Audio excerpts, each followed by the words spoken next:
Hey guys, it's me, Shoji24. This is my first anime-related video on this channel. Um, that's kind of the direction I want to go into with this channel. Just because I have a lot of thoughts on anime and no one really to talk to about it. Like, I don't really have any friends to talk anime with. So this is just like a good outlet for me to just, get all my thoughts out about anime. For me and for anyone who wants to watch or listen to my opinions and my thoughts on it. So without further ado, I'm just gonna get into the video.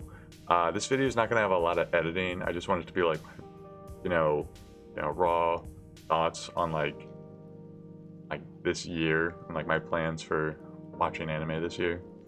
So the first one on my like anime to-do list is Demon Slayer.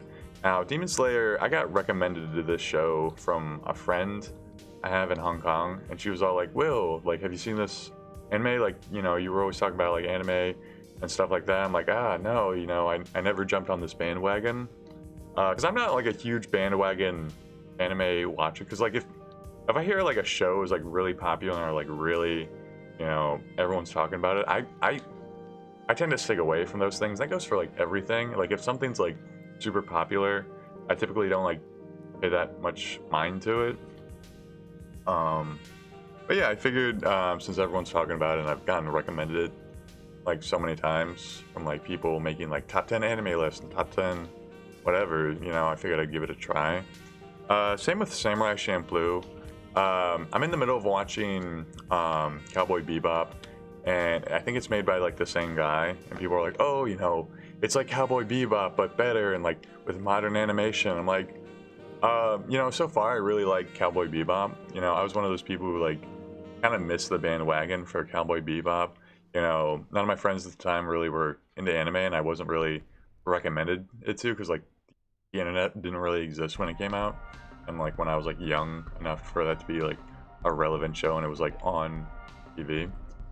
So I'm like watching that and really enjoying it. So like Samurai Champloo is kind of like the spiritual sequel to that, so it's kind of why it's on my list.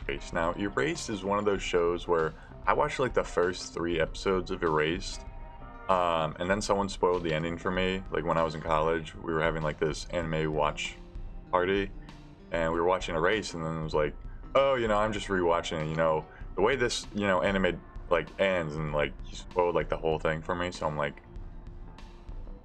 I just got like so unmotivated to watch Erased, so I just kind of like forgot about it and just kind of like, I really dig the OP for like that show. Like it got me through like a lot of like tough times in college, just because like I would feel so unmotivated, and then I would just put on the OP for Erased, and then it would just put me in a better mood.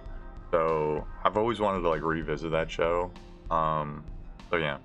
The next one is Code Geass. Now, Code Geass is one of those shows that's like, it's been on my like Netflix queue forever, and I hear it has like a really smart like character, like smart anime character, like the one who's like cocky and like he's like thinking 10 moves ahead, and it's like, oh, I expected you to do this, so I found like a perfect counter plan to counter you or whatever, like you see it all the time, like Light Yagami and just like those.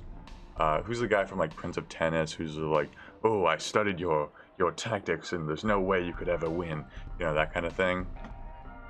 Yeah, the next one is One Piece. Now, One Piece is one that I'm up to like episode 6 or 7, when they get to the island with Usa, or what's his name? Anyway, where they're like fending off like those cow pirates or whatever. Anyway, One Piece is one of those shows where I really love the artwork and like art style, like with the just like the way the characters are drawn, and like the backgrounds are like nautical paintings, like watercolors and stuff. Like some of them are like unfinished. I think it just adds a really cool style to the show, and I just like the world it's kind of building. I mean, I'm only in like 7 episodes, but I kind of got a firm grasp about like what the world is just because I've had people like online kind of explain it to me a little bit. People are like, oh, you know, One Piece is my favorite anime, you know, Zoro is my favorite character, and he like, you know, inspires me to do this because he's just like a regular guy, you know, going up against these superhumans. So yeah, like I kind of got into that show because of like Zoro's story. I'm not gonna lie, and that kind of what gravitated me towards it. Because like when I saw like Luffy, and, like other you know crossovers or like well, people would be like, oh, like Luffy's doing this thing and he's like basically made out of like bubble gum or whatever and can stretch everywhere. I don't know, like his whole thing kind of never interested me. But then they go into like his backstory in like the 3rd episode or something, and it's like super interesting to me. Just how he's like trying to impress this pirate, and I know that's like a really common thing in anime to do, is just have like this guy who like you know respected this one guy because he saved his life, or he looks up to him and he wants to be just like him, kind of thing. Like that happens like a lot in anime. So like so far so good. Like I really like watching One Piece. It's just an anime I want to like finish or get to a certain point in this year because it's like 900 episodes of anime. But yeah. Next one is Nichijou. Now Nichijou is like for anyone who doesn't know, Nichijou means like everyday Japanese, which kind of is like it kind of explains what the show's about, because it's all about like a bunch of kids in living in this town, just like their everyday lives. And I really like small stories and small. I think the show is only like 13 episodes or something. I really like small contained stories that are just like, this is just a day in the life, because I find them so relatable. I like shows that I kind of relate to and kind of being like, oh, you know, it's nice to know that like other people kind of struggle with this, and it's kind of, you know, I find it kind of funny in how they kind of react with these like everyday situations. Like, don't get me wrong, I like big like shonen action animes like Dragon Ball Z, obviously, and you know, I'm watching Yu Yu Hakusho. Really love that show so far. I'm only on like the 5th episode, and it's just getting into like the part where like the you know spirit powers and whatnot. But yeah, you know, but I just like these small slice of life stories, and I feel like a lot of people just kind of brush them off a little bit. There's definitely a community that likes slice of life. It's just like, you know, kind of get like tired of like a big, you know, action anime. And that's what I wish like more people would understand, is like not every anime is like some crazy, you know, laser light show, crazy, you know, quirky Japanese thing. Because I feel like a lot of people like look at Dragon Ball Z and just kind of like from the outside looking in, it's just like, oh, it's just like a bunch of people like yelling, screaming, and like punching, and it's like it looks crazy. But then you kind of like peel away the layers of anime, and you get to see like all these, you know, small stories kind of in this like really unique medium. So yeah, I want to give Nichijou a try. Yeah. The next one is Angel Beats. Now, Angel Beats came out in 2010, and you know, for a while, it's been on like Netflix forever, I think, unless they took it down, I don't know. But I found it on Crunchyroll, and a lot of people like, I was looking at like My Anime List, and like a lot of people were giving it like good reviews and stuff, and like the concept seemed like really interesting to me, because it's about like these high schoolers in the afterlife, and they're like, we can't move on to like the next world until, you know, all our stuff gets like settled or whatnot, or like we figure ourselves out, something like that, which I think is like super interesting, because like not a lot of like Western media has like a super unique perspective on like the afterlife, and like, oh, like this is what happens when you die, because of like the whole Christianity thing. Whereas like Japan is like 2% Christian, and like it's like Japanese Christian, which is like a different kind of Christian, I guess. And I've never been to Japan. I don't know much about the Christian community. Not something I like look up. But I assume it's definitely different than like it is in America, like just the culture, just from like what I've seen. But their culture is kind of like non-Christian, so they have like non-religious Christian perspective on like the afterlife, and they have like their own kind of ideals about it, and it kind of allows them to be more creative with like stuff they do, like TV, movie, and stuff like that. I don't know, just like I feel like their perspective on it is like super unique. So I love when shows kind of give you a different like way of like looking at it, um like Dragon Ball Z has like the whole, oh, it's like a bunch of ogres, and like the main guy in like purgatory is like just this big giant ogre in like a suit, which is kind of, there's like it parallels with like Japanese afterlife, where it's like, oh, there's like this guy I like to check out, his name's, I forget it might be King Yema in like real life, but like I think it's like a slightly different name. Like I don't know, whatever. But yeah, so I think it'd be an interesting show to get into. It's definitely not the I hear it might have like fan service, I don't know, but the art style has like a really sophisticated look to it, even like especially for coming out in like 2010. But yeah, the next one is Attack on Titan. Now Attack on Titan, I watched it when like season 1 was coming out, and like there was a huge hype behind it, and I even have like the first 2 issues of the manga. And I thought the look of it was so cool, because it's kind of like mixing futuristic technology with like old technology, and like an old aesthetic with like new.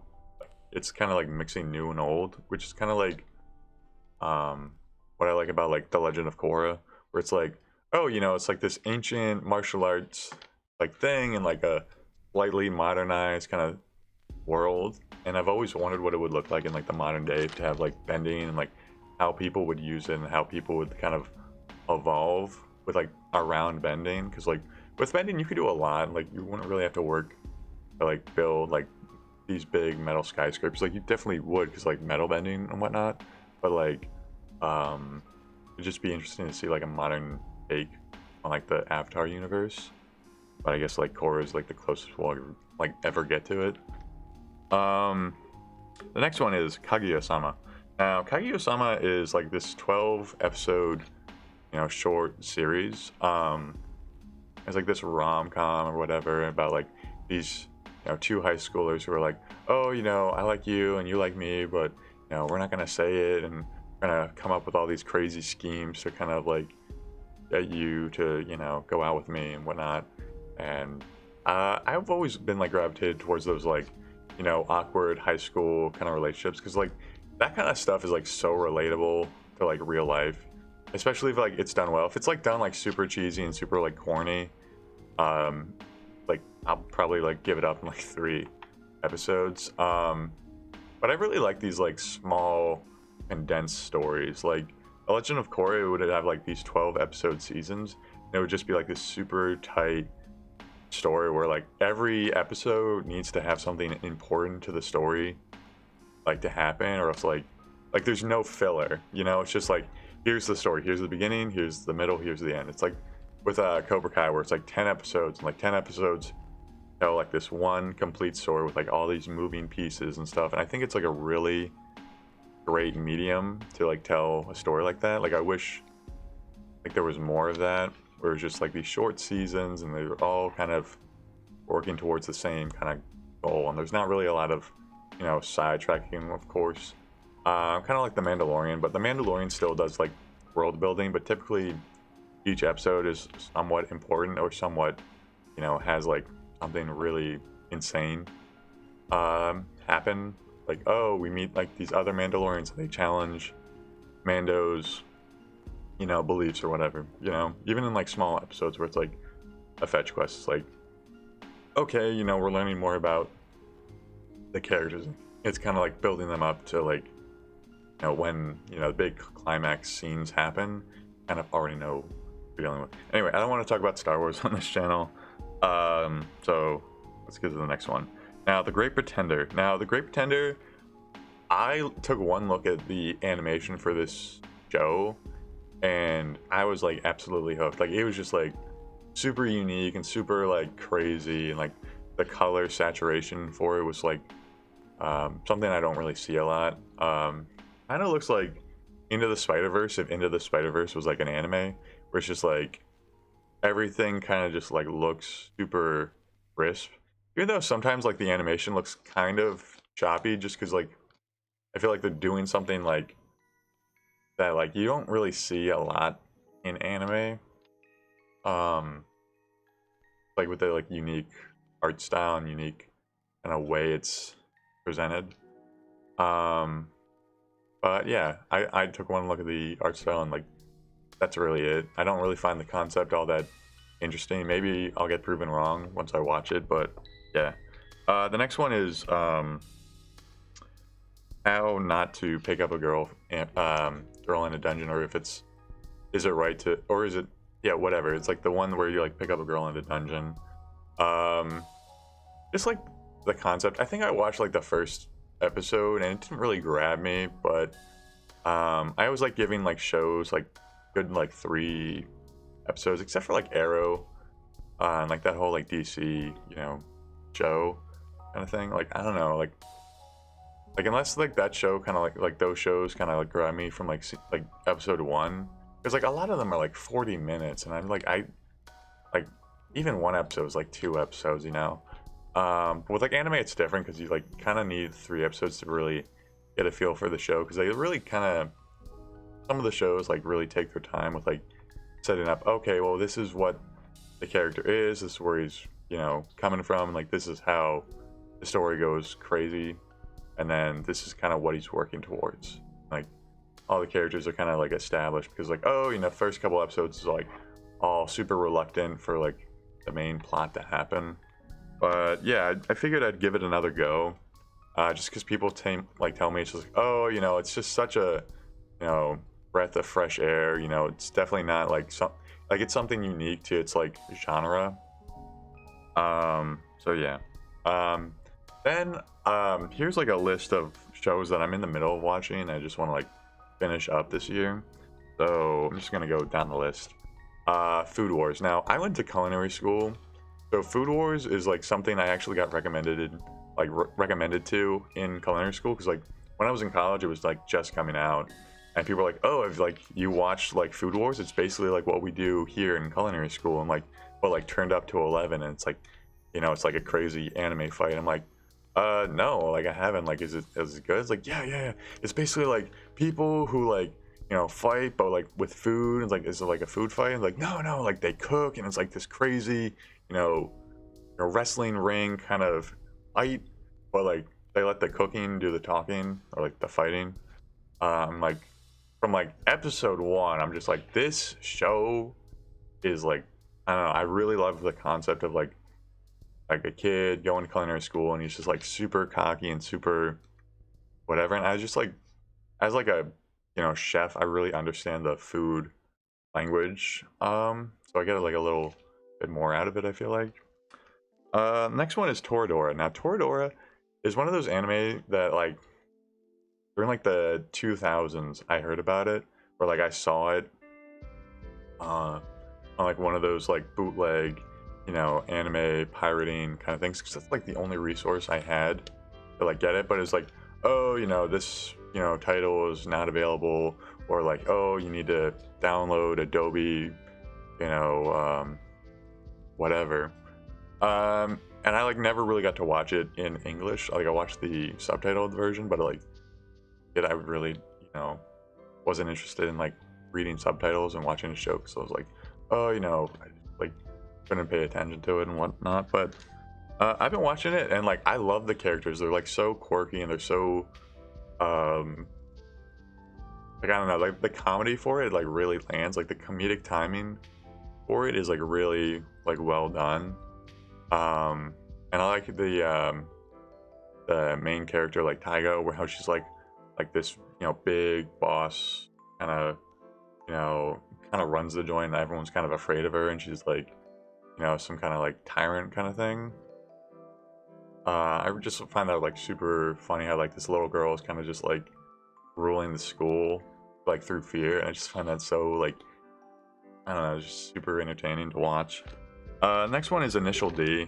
Now Initial D for whatever reason, Hulu doesn't have the third season, and I tried just watching the fourth season, but it kind of like jumps like a lot because there's a lot of episodes in each season of Initial D. Um, like compared to like a lot of anime or a lot of shows I'm watching now. So they just like jump and they're like, oh, we're part of this official team, and we're taking out all the people on the mountain or whatever. Um, but I feel like I miss a lot.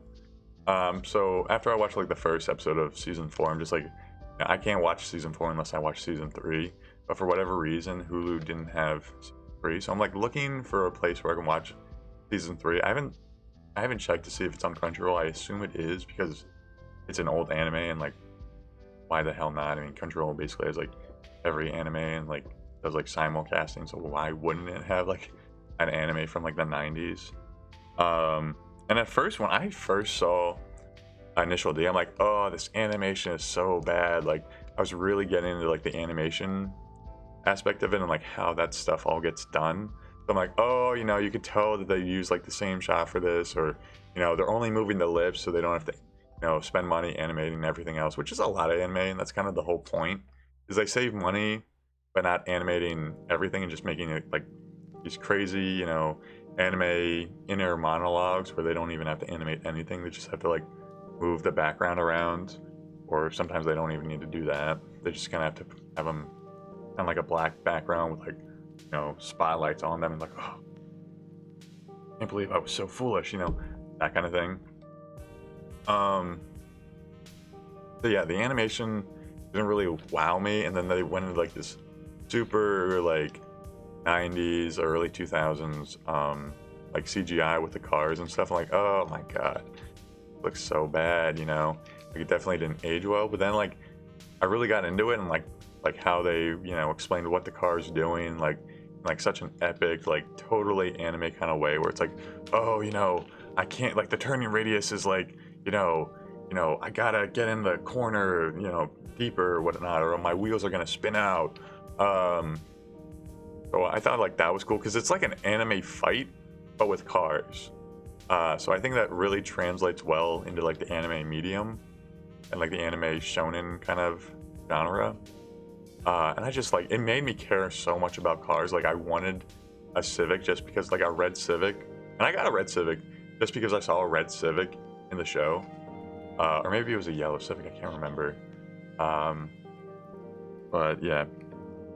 Next one is Haikyuu. Now, Haikyuu is just one of those shows where I was watching it like consistently, and then I just I think like Cobra Kai came out, or I just like decided to watch Star Wars: The Clone Wars again randomly.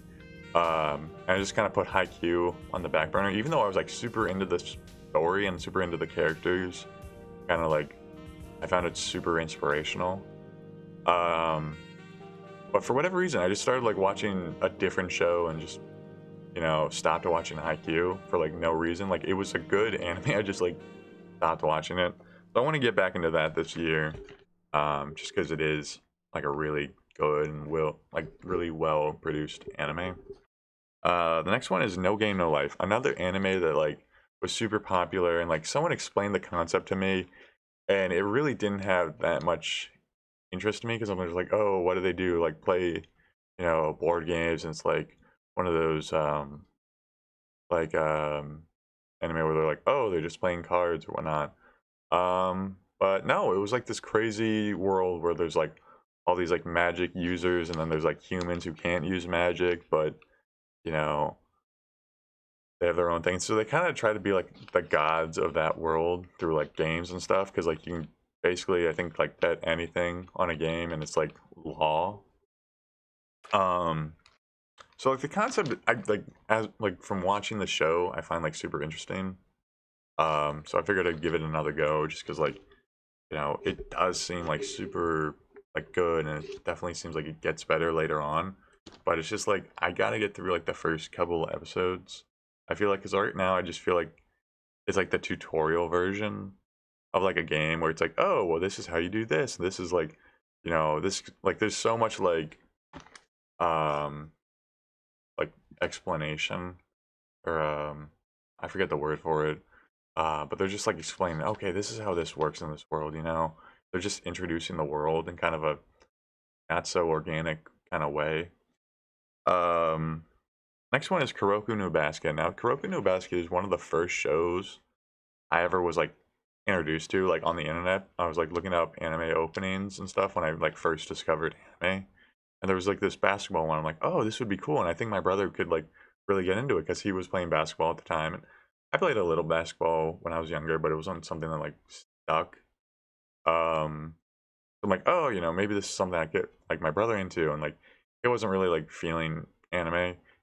He doesn't really like anime, so I couldn't really get him into it, and I couldn't find a way to stream it because the only resource I had at the time was YouTube, and I didn't know like any other way to watch anime except for like finding clips on YouTube and like bootleg anime websites that like we've all been on like one of those like the dark web where it's like, oh, you can stream this for free or whatnot, you know. This was before then, like before Netflix and Hulu and stuff. So yeah, just like want to finish that because like the openings are like at the top of my like anime workout, you know, playlist. So like I don't know, I love sports anime, like slice of life anime where it's not like these crazy, big fight scenes. It's kind of just like, oh, we're fighting, but we're using like basketball, or we're using drift racing, or food, like food wars and stuff like that. I just find it like like more interesting to kind of see how they translate it to like a big anime fight. And it's just as like interesting. um yeah.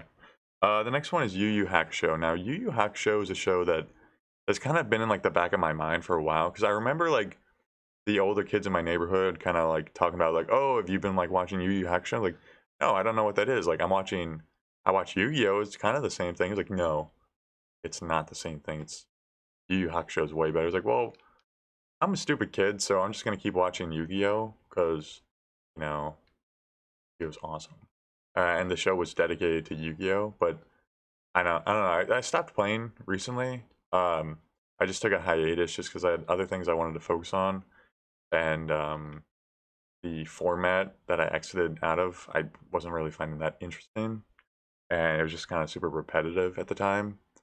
Plus, with like COVID happening, I just was super unmotivated to play it, and um, kind of took a break from it.